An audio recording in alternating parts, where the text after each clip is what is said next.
legal team ng Pangulo could raise the legality of his arrest in the ICC? Would it matter?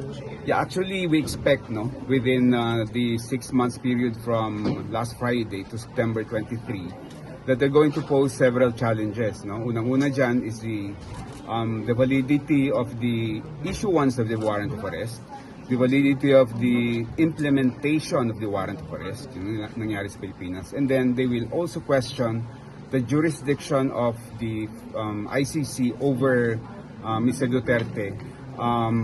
And they would argue that since we are no longer a member, wala nang jurisdiction yung ICC. The same argument that was posed by the Philippine government before.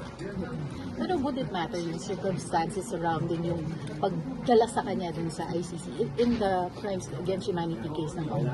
Hindi, sabi nga dun sa may decision ng ICC, yung specific procedure dun sa may Article 59 na kailangang idaan sa competent judicial authority, hindi bound yung Pilipinas na i-follow yon for as long as yung substance ng Article 59, which are una, make sure na yung taong arrested, yun yung nakalagay sa warrant of arrest.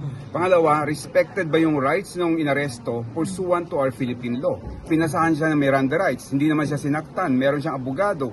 So, lahat ng substance ng Bill of Rights natin na follow naman, no? So, walang reklamo doon. So in other words, attorney, walang pakialam ng ICC sa kung paanong paraan nadala si dating Pangulong Duterte doon. Ang importante na sunod kung ano yung dapat na ipatupad. Ang pakialam nila is yun nga kung na verify yung identity, and then na respect yung rights niya. So yun yung minimum.